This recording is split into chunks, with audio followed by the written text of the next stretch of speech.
Why Uber won't call the police. Again, it's up to you, right?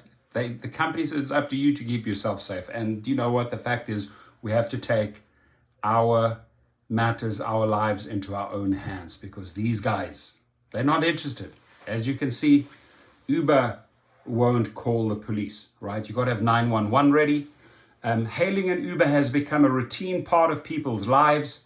Millions of people do it each day, and the technology that makes ride-hailing possible is a wonder, changing the way we commute, go out on the town, and yes, work. Central to Uber's rise has been its ability to shatter a taboo taught to all children: don't get in a car with strangers. Sadly, a lot of strangers do get into our car because they haven't been vetted.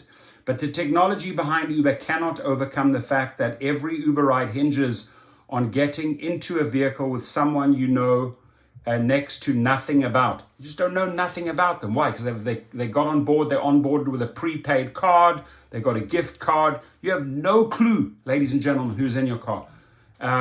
So although Uber has gone to great lengths to project an image of security, they have definitely gone to a great length to project this image that they're doing something about safety and security, but they're actually not.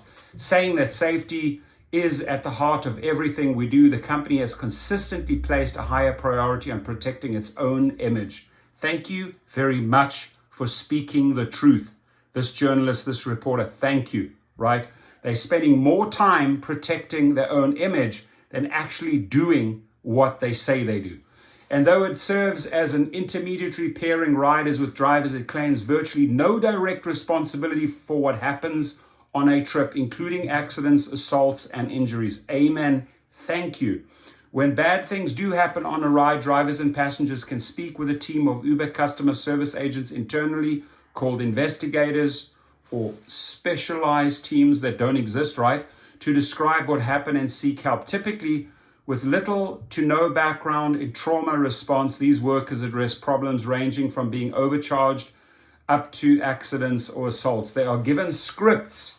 They are given scripts to read to often upset passengers and drivers, and strict company policies prohibit the agents from reporting the incidents to the police, even when perpetrators acknowledge their actions, right? The agents can't even suggest that a victim call the police themselves. Why? Because police reports can puncture Uber's carefully crafted safety image, right? And open the company up to more lawsuits and responsibility. So they won't even guide you in the right safe or security direction. Depositions detailing Uber's safety procedures and made public last month in an ongoing federal lawsuit in San Francisco paint a picture of a company shirking its touted commitment to safety. Sue the bastards, sue the bastards, sue the bastards, right? Uber has denied wrongdoing and is contesting the case, which is scheduled to go to trial in September. The driver in the case was previously investigated. The agent, Brianna Lambert, looked into prior allegations that the same driver had harassed a passenger by driving her off route, pressing her for her phone number, and getting into the back seat with her to attempt to kiss her. I'm sorry to hear about what you described. I do thank you for your courage, Miss Lambert, using language from her script. Right? Sad. The rider, according to court documents, said, "I'm just wondering what is the appropriate, action for this. I'm not even sure. Legally, I can't advise you on what to do," Ms. Lambert said. Investigators' testimony related to the ongoing case wasn't available for review. The largest ride-hailing firm in the United States, Uber, has called safety its highest priority. It was first to release a report detailing serious incidents on rides in the United States, although one that pointed to 6,000 alleged incidents of sexual assault over 2 years. It has bulked up its teams devoted to safety matters, consulted with advocacy organizations, and has started to allow riders to record audio of their trips within the app to use as evidence later. Earlier this year, for the first time, Uber and Lyft started sharing data with one another about dangerous drivers. Dangerous drivers, right? Dangerous drivers, dangerous drivers. What about those millions of riders? Come on, man. But Uber has resisted other measures like fingerprinting, installing cameras in drivers' vehicles, and more extensive background checks that could improve safety. But that would also slow the process of adding new drivers and be too expensive for them, right? Essential to keeping enough available rides on the road. Some drivers have said recently that Uber's hands-off approach has left them vulnerable to attack by passengers. And as demand has picked up, Uber's struggling to maintain enough drivers, forcing it to offer cash bonuses and other perks to get them back on the road. 2 years ago, I wrote for the Washington Post about Uber's safety culture, relying on interviews with staff agents who described their unease about the company's lax protocols. Uber broadly denied their characterizations, but the recently unsealed depositions from current Uber employees show just how deep the problems run. They reveal the carefully worded scripts the agents are given to use when aggrieved riders and drivers call in, and they show that even the most egregious cases, including confessions of rape, armed assaults, and kidnappings, Uber won't contact the authorities unless a person is in immediate and present danger. Ultimately, Uber is effectively helpless to maintain safety when a ride is underway. And when it knows about heinous acts committed on the rides it profits from, it often does no more than kick perpetrators off the app. We would never presume to know the right choice for someone who has experienced trauma. Emily Bowman, Uber's Director of Global Safety Policy in the States, said in a statement, "Our policies have been carefully developed with guidance from experts and survivors themselves, all of whom have consistently all of us who have consistently told us that assuming someone wants the police involved or pressuring them to do so risks re-traumatizing them." Come on. We firmly believe it should be up to the survivor, and if they do make that choice, we have an entire team standing by to support them. What, your specialized team that doesn't insist, your ghost team, right? Testimony from agents like Ms. Lambert provide a rare, on-the-record glimpse into the workings of the safety culture at Uber, which is frequently sued, but has a track record of settling almost every case well before employees are called upon to testify. In one deposition, an Uber agent, Billy Garrett, was asked if she had been trained to report to the police when she had received an admission of a sexual assault. "No," replied Ms. Garrett. "Was she trained to tell accusers that Uber had confirmed the allegations?" "No," she said.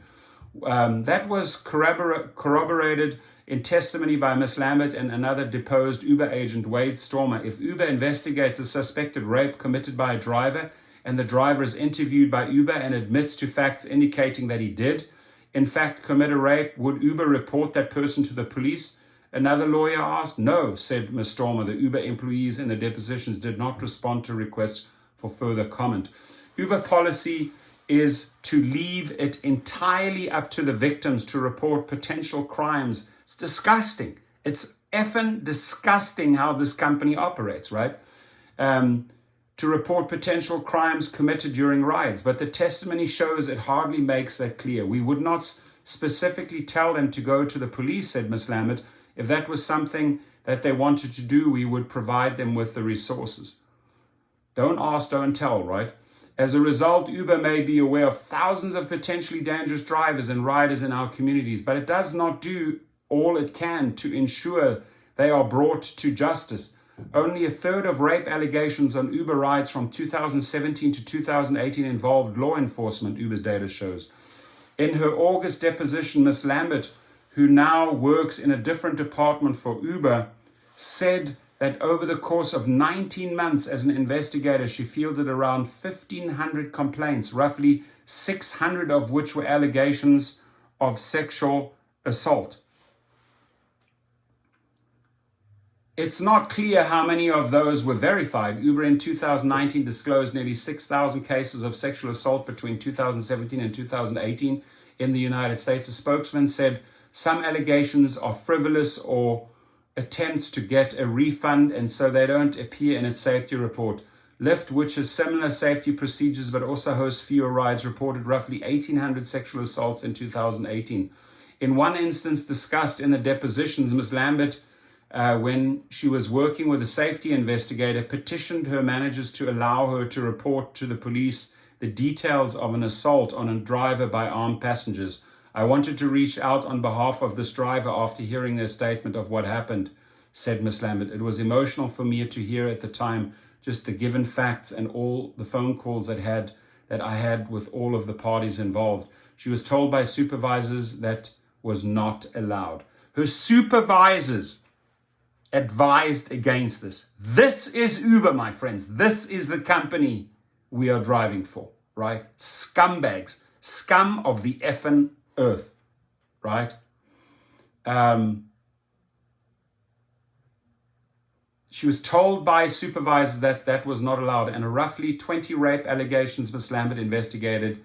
She said she didn't route a single one to the police. Ooh, they're going to lose that lawsuit big time.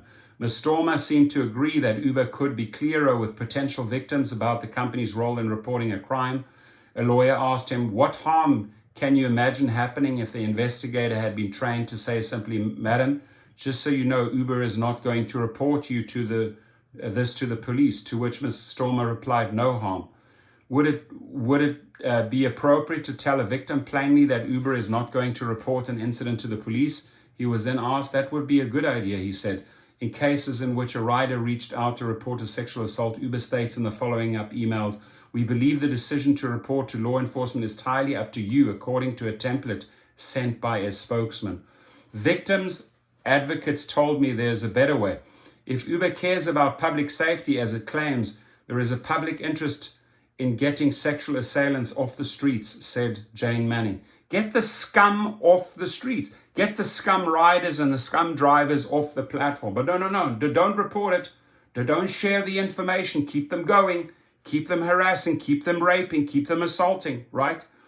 Director of the Women's Equal Justice Project and a former sex crimes prosecutor, she said Uber ought to make it clear to alleged victims up front that it will not go to bat for them on its own.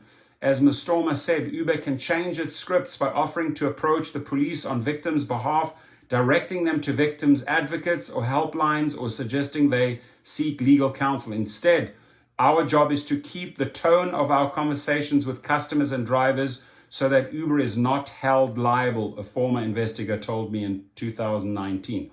I worry that in Uber's desperation to meet rising customer demand, it will also further relax its standards to draw in more drivers. And I worry that Uber remains stubbornly willing to turn a blind eye to horrific acts in the name of being victim-centric and keeping its report numbers low. Shame on you, Derek Koshashawi. Shame on you, Logan Green. Shame on you, John Zimmer. The vast majority of Uber rides end without incident, and most drivers and riders are well-meaning. The services have helped reduce drunken driving deaths, expanded transportation access to far-reaching communities, and for better or worse, helped to redefine the definition of work. Uber may say that safety is its top priority, but as its own testimony shows, when customers or drivers are injured, attacked, or worse, victims really are on their own. Riders can do more to protect themselves, like checking license plates, car models, and driver photos before getting into a vehicle, and by going directly to the police rather than to Uber to report incidents. There are no easy solutions here, but it's troubling to think that Uber may know more about terrible acts committed in our communities than do local authorities. Small changes can help, like scripts for its agents with advice and annual safety report disclosures, or Uber could treat its drivers like employees, assuming more responsibility for their actions, but that would be devastating to its current business model. Until proven, the thousands of report agents field each year are of course just allegations, and the last thing Uber should be expected to do is play judge and jury. But by choosing to turn a blind eye, it is in effect doing just that. If riders knew that from the get-go, perhaps they'd be more leery about riding around with strangers. So, wow, powerful report why Uber won't call the police, right? Please, I would love your comments on this. Your feedback is needed. Thank you.